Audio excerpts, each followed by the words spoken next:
ایمان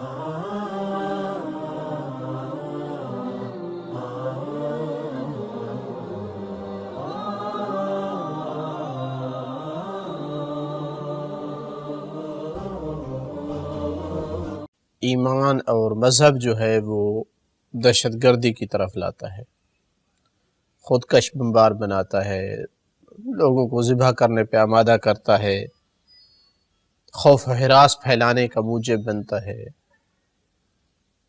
تو اس لیے دین سے دور رہنا چاہیے، ورنہ دنیا کا امن خراب ہو سکتا ہے۔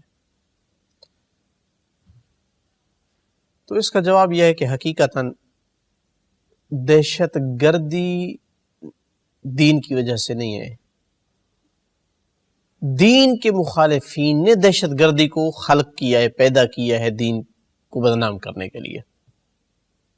اس کی اگر حقیقت دیکھیں تو پہلے دین دشمنی پائی جاتی تھی کچھ طاقتوں میں، انہوں نے دین کو لوگوں کے ذہنوں سے دور کرنے کے لیے، بدنام کرنے کے لیے دہشت گردی کو پروموٹ کیا۔ یہ پہلی بات ہے۔ دوسری بات یہ ہے کہ دہشت گردی کا دین سے کوئی تعلق نہیں۔ دہشت گردی کیوں کرتا ہے آدمی؟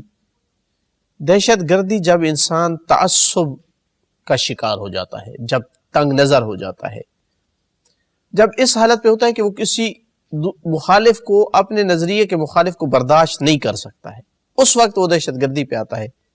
اور یہ کبھی تو مذہب کی وجہ سے یہ تعصب ہوتا ہے، کبھی قوم کی وجہ سے ہوتا ہے، کبھی اپنے علاقائی تعصب کی وجہ سے ہوتا ہے، کبھی لسانی تعصب کی وجہ سے ہوتا ہے۔ جبکہ دین اس طرح کا تعصب نہیں سکھاتا ہے۔ بالخصوص میں اسلام کی بات کروں تو اسلام میں بہت زیادہ وسعت ہے۔ اسلام دوسرے مذاہب کے ساتھ بیٹھنے کی تعلیم دیتا ہے۔ رسول اکرم صلی اللہ علیہ وآلہ وسلم، ائمہ ہدی علیہم السلام نے دہشت گردی نہیں سکھائی ہے، دہشت گردی کے خلاف تھے۔ جہاں بھی حتیٰ کفار نے اگر مصالحت کی ہے تو ان سے مصالحت کی ہے۔ اہل کتاب سے تو کتنا عرصہ مصالحت کے ساتھ رہے، ہمیشہ انہوں نے غداری کی ہے، تب جو ہے وہ جنگ کی شکل بنی ہے۔ تو دوسری بات یہ ہے کہ دہشت گردی تعصب اور تنگ نظری سے آتی ہے، وہ کسی بنیاد پہ بھی ہو، دین کی بنیاد پہ ہو یا وہ قومی اور لسانی بنیاد پہ ہو۔ اور تیسری بات یہ کہ دین نہیں سکھاتا، کم از کم اسلام یہ نہیں سکھاتا اس طرح کی تنگ نظری۔ سیرت رسول گواہ ہے کہ وہ مخالف مذہب والوں کے ساتھ بھی مصالحت کرتے تھے، ان کے ساتھ بھی اٹھا بیٹھا کرتے تھے۔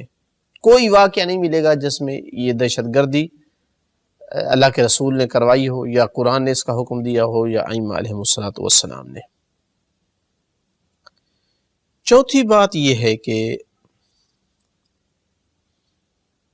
اگر صرف اسلام یا مذہب دین میں دہشت گردی ہے تو پھر آج تک دوسرے قوموں میں یہ واقعات کیوں ہو رہے ہیں؟ کیوں ایک پاکستانی نژاد کینیڈا میں رہنے والوں کی ایک پوری فیملی پر گاڑی چڑھا دی گئی ہے؟ یہ دہشت گردی نہیں ہے؟ یہ اسلام فوبیا کیا ہے؟ کتنی لپیٹ میں آ چکا ہے یورپ اس ٹائم اسلام فوبیا کی۔ یعنی خاتون، ایک مسلمان خاتون، باحجاب خاتون، باہر کہیں روڈ پہ کھڑے ہوئے اس کو خوف ہوتا ہے کہ کوئی آئے اور میرا دوپٹہ میں یا مکنہ چھین کر چلا جائے۔ یہ تنگ نظری، یہ تعصب، یہ دہشت گردی ہے۔ تو جبکہ وہ لوگ عیاش قسم کے لوگ ہیں، دوسری جہت سے دیکھا جائے کسی دین کے پابند نہیں ہے، شراب نوشی ہو، فحاشی ہو، کسی چیز سے ان کو کوئی مسئلہ نہیں۔ ان کو مسئلہ ہے تو پردے سے ہے، ان کو مسئلہ ہے تو عزت اور شرف سے ہے، ان کو مسئلہ ہے تو اللہ کی عبادت کرنے والوں سے، ورنہ وہ جانتے ہیں کہ جو مسلمان ان کے ہاں رہتے ہیں وہ مسلمان دہشت گرد نہیں ہے۔ چوتھا جواب یہ ہے کہ اگر کسی نے اسلام کے نام پر دہشت گردی کی ہے اور واقعاً اس سے کرائی نہیں گئی، ورنہ ہمارا تو جو معلومات ہے وہ یہ ہے کہ دشمن اسلام و دین نے کروائی ہے پیسے دے کر، اگر کہیں پر کوئی ہوئی بھی ہے تو وہ غلط تصور کی بنیاد پہ ہوئی ہے، قاعدہ ہو یا القاعدہ ہو یا داعش ہو، یا یہ دین کی ترجمانی نہیں کرتے ہیں، انہوں نے دین کو سمجھا ہی نہیں تھا۔ یہ ناقص معلومات رکھتے تھے دین کے حوالے سے، چند آیات کو لیا دوسری آیات کو چھوڑ دیا، چند حدیثوں کو لیا دوسری حدیثوں کو چھوڑ دیا. تو یہ دین اسلام کے ترجمان نہیں ہے، ان میں اتنے پڑھے لکھے لوگ بھی نہیں ہیں. تو خلاصہ کلام یہ ہوا کہ یہ انتہائی ناانصافی ہے کہ کوئی کہے کہ جو حقیقی دین اسلام ہے وہ دہشت گردی سکھاتا ہے. ایسا نہیں ہے، ہرگز ایسا نہیں ہے.